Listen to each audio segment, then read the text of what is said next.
Nah ini satu lagi yang Kanda Rahmat kan suka merekrut preman-preman menjadi masuk di organisasi Ormas Pemuda Pancasila, ini ceritanya gimana nih? Ya. Pemuda Pancasila itu satu wadah yang sangat tepat dan baik untuk negeri tercinta Republik Indonesia. Karena kita kurang lapangan kerja. Banyak anak muda yang tidak berpendidikan di mana-mana sampai ke desa kecil.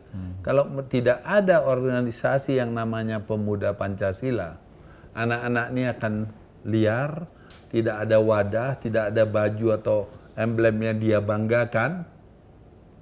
Kita akan di mana-mana akan ada kerusuhan. Sekarang mereka di PP tidak boleh judi, tidak boleh narkoba. Ya 1-2 jahat, pejabat kita aja pun banyak yang jahat. Kenapa pemuda? Pemuda ini kan ingin berkembang, hanya caranya. Dan pengusaha, pesan saya jangan pelit lah. Kalau kita ada bangunan miliaran ngasih 100.000, 200.000, apa sih itu ya kan? Suruh orang tuh jaga, suruh kerja gitu, pemuda sekitarnya. Itu aja yang mereka minta, bukan mereka mau ngerampok, enggak Pak. Enggak, mereka juga ingin hidup normal seperti kita, pemuda-pemudi desa. Itulah wadah itu kita satukan, dibuka lapangan kerja, dititip ke sana sini, tapi berbuat baik. Tidak boleh berkelahi, tidak boleh urusan narkoba, urusan judi. Pokoknya urusan-urusan yang nggak halal nggak boleh. Itulah wadah PP. Saya tidak malu di sana, walaupun saya diplomat, saya pengusaha nasional, saya juga ya seorang tokoh yang diakuin nasional dan nasional, tapi bukan hina itu memberi solusi kepada masyarakat, khususnya generasi penerus bangsa, tempat yang baik. Untuk diketahui, Ketua MPR itu pemuda Pancasila.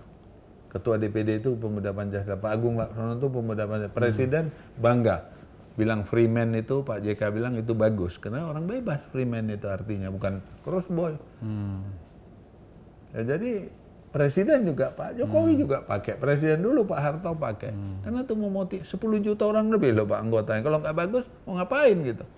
Jadi jangan cap, wah ketuanya Mas Yapto gini, Pak Yoris gini, Rahmat gini, ini nggak ada Pak. Kita nggak ngambil situ Pak, kita memberi. Memberi satu kebaikan, merubah image, memberi mereka lapangan kerja, membina dan membina, memberi solusi Pak. Maksud saya memberi solusi untuk masa depannya yang baik. Jadi bukan ngambil apa-apa, ada apa orang kita bukan buka sesuatu yang perlu decking, kita nggak perlu decking kita Tuhan aja yang Maha Kuasa. Lain Pak. Nah ini mungkin karena terbatasnya waktu ini, Kanda Rahmat, apa pesan Kanda untuk generasi muda kita supaya siap untuk menghadapi Indonesia Emas 2045? Pesan saya, kita ini manusia dilahirkan dengan pendidikan, kehidupan, dan lain-lain berbeda. Pak Edi dibesarkan di keluarga yang beda, saya beda. Tidak mungkin semua berpikiran sama. Tetapi untuk semuanya, untuk berhasil itu pertama kita mesti bisa disiplin. Fokus pada tujuan kita. Memohon yang terbaik kepada Tuhan yang Maha Kuasa ya. Jangan lakukan sesuatu yang kita tidak mau orang lain lakukan ke diri kita.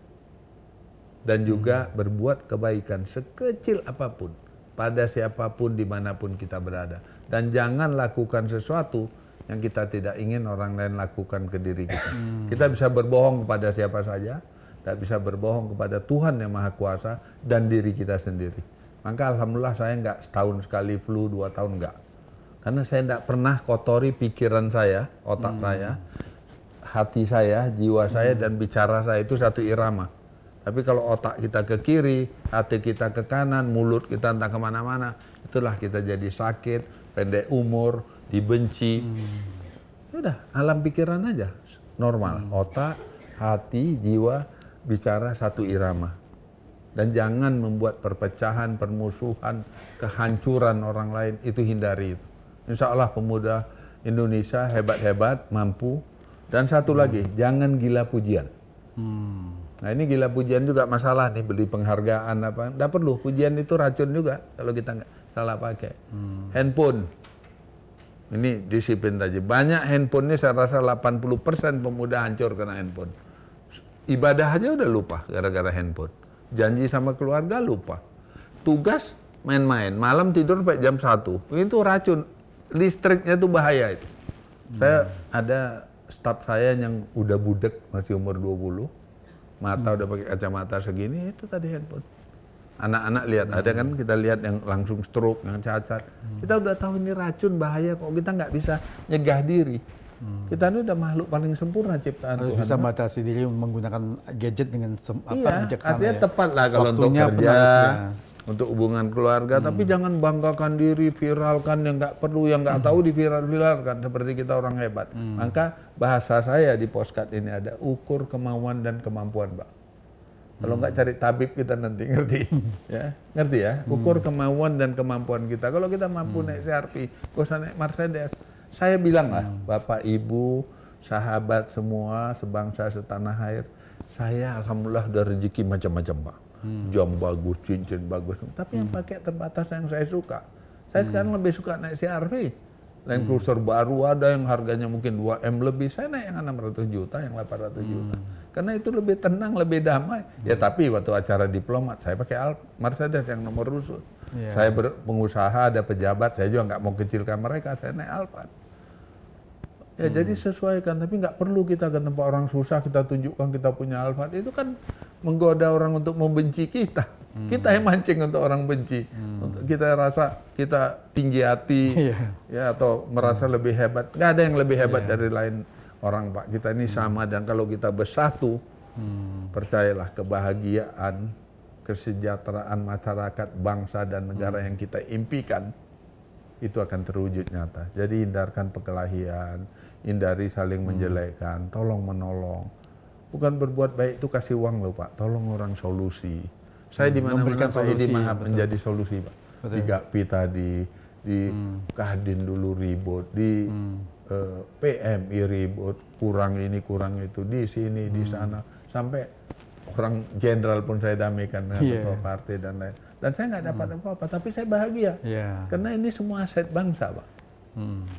Saya ulang ya, nangkap ya, kalau semua ini bangkit tanpa gontok-gontokan, waduh, orang kita luar biasa. Dan itu harus dicontoh tauladan dari atas ke bawah. Harus contoh tauladan. Nah itu kita butuh.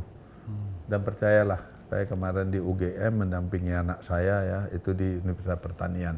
Ralin bicara, saya isi juga motivasi. Sesudah itu makan siang sama Pak Mahfud langsung hukum. Mahasiswa baru ya, hukum. Pak Mahfud bicara, saya juga isi. Ya terus sama Hermawan Kartajaya kita gabung lagi, sahabat 40 tahun ya. Baru sesudah itu Bu Rektor undang makan sarapan, kita ngobrol lagi mau bangun rumah senior, saya diangkat jadi koordinator. Saya bahagia. Bahagia. Itu uang itu. Waktu itu. Tapi pakai langsung saya bilang saya 10% ikut. Karena kawan-kawan kalau kita ikut baru mau, jangan kita mau cari 2 miliar, kita suruh orang bantu 2 miliar, mana bisa, kita ikut dulu lah sedikit baru. Harus memberi abang contoh udah ikut, dulu ya. udah, abang saya ikut juga lah. Karena ini kan tujuan mulia. Mungkin anak kalian atau saya pernah, saya bukan alumni sana loh, tapi keponakan saya yang kuliah di sana. Jadi buat aja baik, Pak, tapi sesuai mampu. Jangan kita gadikan pula rumah gara-gara bantu orang. Bisa kena gebuk sama istri ya kan. Yang sebetulnya kalau hidup tuh mau bahagia, mau sehat, apa adanya aja, Pak. Gak usah sombong, gak usah angkuh. Karena kita kaya, kita hebat, kita pintar, sombong, Tuhan marah. Apalagi kita bodoh, miskin, nggak ngerti apa-apa, sombong 2 kali Tuhan marah, Pak. Ya kan, nggak usah itu, jangan sombong itu, jangan. Bisa. Saya tuh dilindungi Tuhan waktu muda, saya lumayan handsome ya, lumayan ganteng. Sekarang yang masih handsome. Waktu muda ya, alhamdulillah. Saya tuh takut mau perempuan gitu, ngerti? Itulah Tuhan lindung. Saya nggak pandai dangsa, nggak pandai nyanyi. Padahal main orari saya juara. Main bowling saya pemain nasional 2 tahun. Main biliar 1 tahun saya kalahkan guru saya juara. Tembak perbakin nih saya juara. Berburu dunia putra Indonesia pertama. Dan satu-satunya mungkin manusia yang 19 hari bisa 5 besar. Belum ada bangsa lain bisa. Tapi nari nyanyi nggak bisa, Tuhan nggak kasih. Terus saya berpikir Tuhan ini sayang sama saya. Kalau bisa nyanyi nari kan dulu di nightclub, Pak, pasti saya ngerokok. Macam kawan ini nampaknya mukanya ngerokok nih kalau lihat. Nggak nampak, Pak, dari muka. Iya ngerokok, betul. Nggak nampak, Pak. Iya. Nggak apa-apa, jangan bunuh diri, saya hanya bilang aja. Jadi udah ya, udah. Mungkin sudah. Jadi sekarang saya nggak takut sama perempuan, tapi saya udah tua perempuan, dia udah nggak mau gitu. Jadi Tuhan itu ada yang baik sama kita dikasih. Kita ngotot sebagai manusia ini kan serakah, penuh kesombongan, keserakahan, mau lebih dari lain, mau dipuji. Salah pun mau dipuji, gila nggak? Salah maksudnya ditendang, bukan dipuji. Jadi pelajaran. Dan banyak sebagai penutup, cerdasnya generasi penerus Pak, tapi hancur satu-satu karena tidak bisa disiplin. Ya, karakternya yang perlu ya. Suka berbohong, tidur lambat, main gadget, ini bukan yang untuk berguna. Akhirnya yang berguna minggir. Minggir. Ya. Saya masih ada waktu Pak, dari pointer yang Bapak bikin 16 itu saya tulis, tadi sendiri saya minta take, poin-poin yang saya takut lupa, saya nggak suka permusuhan, saya masih sempat bikin ini. Nanti saya kasih Pak Edi, ini ada 10 poin tadi. Ini saya pikir ratusan loh, Dek. Kalau ini ribuan player sama Ralin ini untuk isinya ya, maaf, keimbauan kebersamaan. Apapun yang kita lakukan saat ini berdampak pada masa depan bangsa dan negara. Berbicara dan berbuatlah yang beretika, karena siapapun nanti terpilih adalah presiden dan wakil presiden kita. Kebersamaan dan kedamaian penentu kebahagiaan dan kesejahteraan kita semua. Bersatu kita teguh, bercerai kita runtuh. Saya tutup dengan, jika keadilan belum ditegakkan, sulit kedamaian ciptakan. Ini organisasi yang saya pimpin, yang saya berada di sana, Pak. Saya sampai 20 ya. ini. Nah, ini 3 calon presiden, 3. Jadi siapapun kepilih kan pasti. Soal caranya, apanya itu mereka lah. Pokoknya kalau udah dilantik presiden kita, wakil presiden kita udah dipilih. Ini saya kasih Pak Edi nanti. Nanti sebagian ini saya. Lain ada lain Pak Edi. Oh sorry, ini buku kebersamaan juga yang nanti saya kasih. Bagaimana semua sahabat ini ya, presiden mana-mana kenal, dan izin ya, saya tidak ada bisnis dengan negara. Tidak ada bisnis dengan negara. Mungkin salah tangkap kalian tadi ya, pasti berpikir oh, bisa gini lah ini Bang Rahmat ini karena kedekatan. Enggak, saya nggak ada bisnis. Kita minta bobot dia aja, restu dia, kita jalan dengan biaya sendiri. Seperti tadi kan, rumah Tumpu nggak ada dana UGM. Ya kita rame-rame yang pengusaha mampu. Itu tidak besar kan?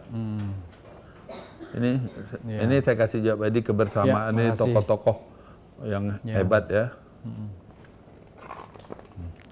Nah ini penghargaan kalau mau di-insert. Ya nanti kita ambil penghargaan nih, yang 900 lebih. 900 lebih. Jadi percaya ya, sebagai penutup pesan saya ke semua termasuk kita, berbuat baiklah sekecil apapun. Ada aja rezeki. Dan ini kita ringan. Kalian lihat saya ada beban? Nggak ada. Beban saya hanya melihat nggak layak yang dilakukan beberapa pihak yang semestinya bisa bagus, kita bisa maju, kita bisa nggak berkelahi, tapi gara-gara keinginan dia dan kelompoknya mengacak-acak, hancur Republik ini. Ah, itu saya sulit menerima itu. Ya, sulit menerima saya. Ya. Terima kasih. Ya.